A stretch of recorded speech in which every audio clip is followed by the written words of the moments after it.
everyone, and welcome back to my channel. Today I'm going to be talking about my tips on how to live a happier life. Especially during tough times when there's so much negativity being spread around the world, it can be really hard to focus on the happiness and positive side of life. Something really important I want to talk about is how we portray ourselves on social media.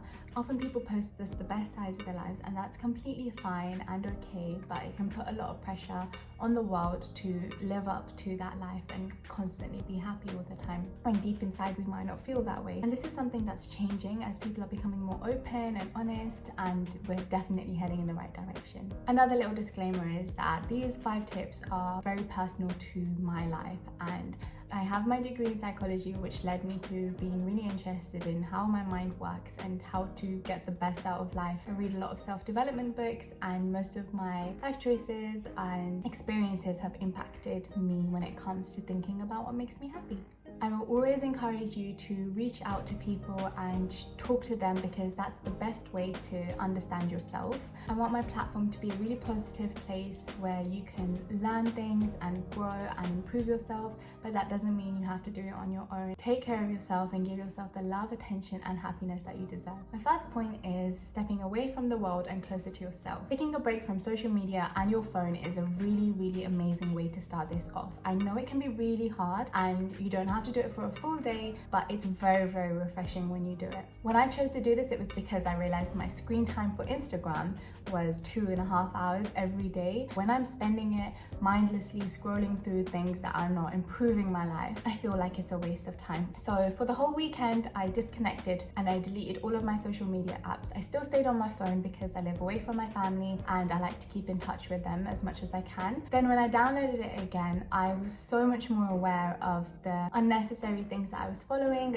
and the way that things were affecting me. I was much more aware of what I was following and how it was impacting me, and I learned that just from a weekend because I really wanted to make the most of being away from Instagram and make the most of being on Instagram and making sure that every single time that I was on it, it was impacting me positively. Otherwise, I don't really want to surround myself with something that isn't giving me that positive impact, growth or life lesson. Meditation is another thing that is really amazing for you to disconnect with everybody else around you and reconnect with yourself. There's so many guided meditations available out there, especially on YouTube. You can just listen to some free ones. Sometimes we think that we have to be these highly spiritual beings to meditate properly or get the effects of meditation, and that's not true. You don't have to sit down cross-legged for an hour and close your eyes. Meditation is just being in that moment of your life. You can start off in a really easy way of just saying, right now I'm sitting, right now I'm eating,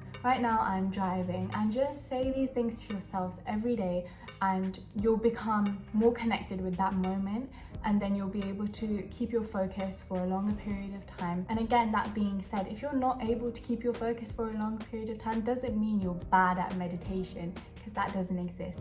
Everyone's minds can be chaotic, everyone's minds can be calm. It's just about understanding and accepting that. And that takes me on to my next point about being mindful. Again, mindfulness is a word that's been thrown out there in the world and can be really intimidating. If we feel like our minds are wandering, we feel like we can't be mindful, which isn't the case because it's something that we need to practice. Every morning, for example, I wake up and I would spend about 10 minutes cleaning. And when I do this, I listen to some music, I listen to some prayers, just so there's no other space for my thoughts to kind of wander away. And I find that I'm very mindful and actually doing those things in that moment, whether it's sweeping, washing the dishes or folding clothes. You just focus on doing that and you're not thinking about what you're gonna do for the rest of the day. You're not stressing about that. I do have moments where I can't sleep because I'm like, I've got so many things to do the next day, and just allowing myself to accept that I'm feeling overwhelmed and I have loads of things. I'll write a list, put it all on paper, and tell myself that right now I'm unable to do those things, and right now the only thing that will benefit me and make me more effective for doing those things tomorrow is if I get a good night's sleep. So it's really important to just allow yourself to live in each moment of the day and just have that constant reminder with yourself. Just be present. Don't think about the future, don't think about the past. Right now, what are you doing? How are you feeling? And that's it. Just focus on that. If your mind wanders away, it's okay. bring yourself back. No matter how many times it does it, you will only get better at this. My second point is gratitude, and this is so important because you can create these habits of seeing the good in your everyday lives, and then that will lead to a happier life. This can be anything, whether it's your eyes, your body, your home, your loved ones, your friends, your books. Anything is something, and take some time to be grateful for it.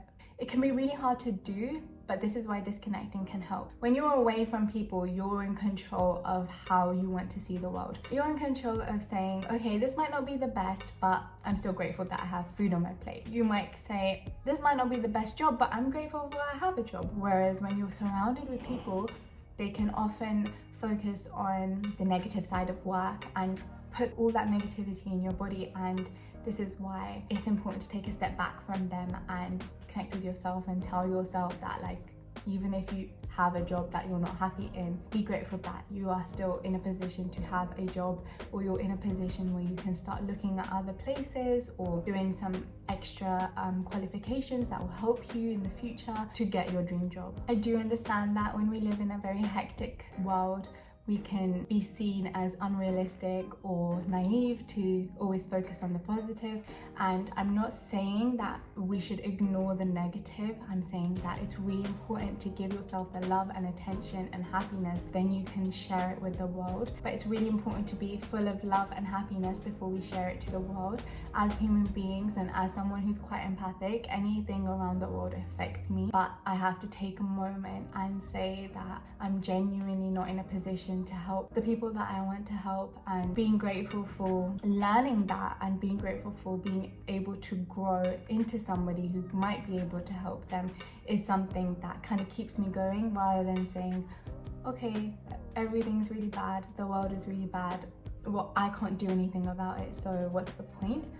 Being grateful kind of lifts you up, gives you that strength and resilience to be able to help them one day. And I truly believe the more we give to ourselves, the more we will be in a better position to help those who need it. I think there's a quote that goes, you can't pour from an empty cup, and that's exactly what life is about. If we're empty, we can't provide to people. Even if we are able to, we're not giving the best quality of advice or care to that person because we're not completely full ourselves. It can also be really weird practicing gratitude, because in this society we've been trained that nothing is ever good enough, in the sense that we should always be striving for more, which we should, but in a positive way. We should still be grateful for what we have in this moment. Sometimes people might think that I can't say I'm grateful for this life because there's so many bad things that happen to me, or I can't say I'm grateful for this home because it's so small and I could have a bigger one, or I'm not grateful for this bike because a car is better. But that bike still gets you from A to B, that home still provides you with a home, and that life still exists for you. So there always is something to be grateful for, and it's hard, but it doesn't mean we shouldn't be focusing on it. And my third tip is to be healthier. This is anything to do with just drinking more water, doing more exercise, and eating more fruit and veg. I don't need to go into too much detail because we all know that stuff is good for you. It's so important to have a healthy and balanced life where you are eating the right things that have the right minerals and nutrients for your brain, for your body, and for everything to feel good. And being healthy allows your body and your mind to work better. We all know that. We all know when we've had a big takeaway, we don't feel good and we just want to lie down and be unproductive, which is fine. We're all allowed to have those days, but majority of the days we want to be productive. We want to get a lot of things done. We want to improve ourselves. We want to learn. We want to grow. We have so many things that we want to do, and being healthy and hydrated is so important for these things to be able to happen in our lives. So eat your fruits and vegetables. Number 4 is to plan everything you can, but accept it if it doesn't work out. I really enjoy writing lists because it's very satisfying for me to cross everything off, and it really motivates me to be more productive after that. But sometimes we see lists as chores, as in if we have to do cooking and cleaning and we give ourselves a really big list, it can seem very overwhelming. You kind of just fold it away and don't ever look at it again. We just have to retrain our minds to see lists as a positive thing. When we say we need to do some cooking, you just have to rewire your brain and tell yourself that cooking is not a chore or a burden, because you're feeding yourself and you're giving yourself something so nourishing that your body needs, and you're giving yourself a gift. And the same thing goes for cleaning. Nobody wants to be in a messy house, so give yourself a reward of a clean house. Now, these lists are not chores or burdens, they are gifts to yourself. And again, it can be really hard to see that when we've woken up on a weekend and we don't want to clean the whole house, but think about the end result and how you feel when you walk into a clean room. I know that when I walk into a room where my bed is made, my mind just instantly becomes clear, and it's such a small thing of making your bed. It's just one blanket that you can just make in a second, but the impact is so big that I didn't realize it until that one day I didn't make my bed and I came home and I just felt so agitated. I don't think it was just because my bed wasn't made, but if my bed was made, I might have felt a little less agitated.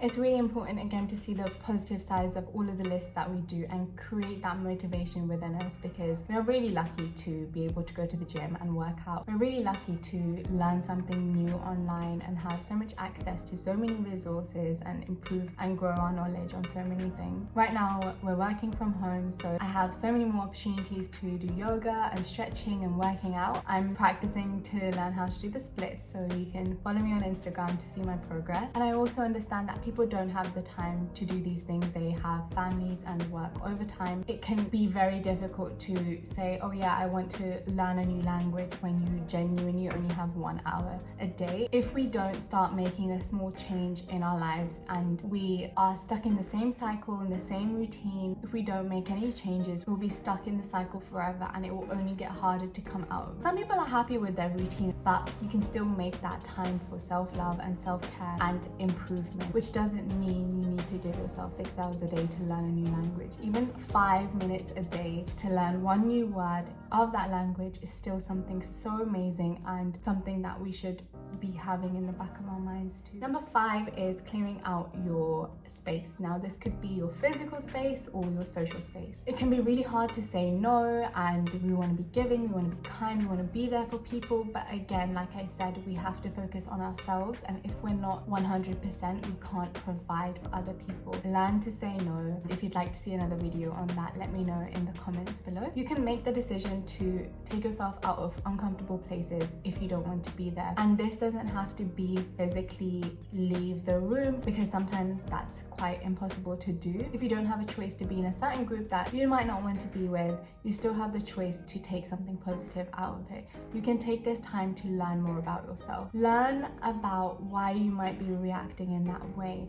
Learn about why they are reacting in that way, or why you are not feeling the best way in this group. And it can be really interesting, because you just step outside of your body and you think, why is this person uncomfortable right now? What's being said? Why are they uncomfortable? And you can kind of just learn so much about yourself and dig deep. That will also help you improve and become more resilient and things like that.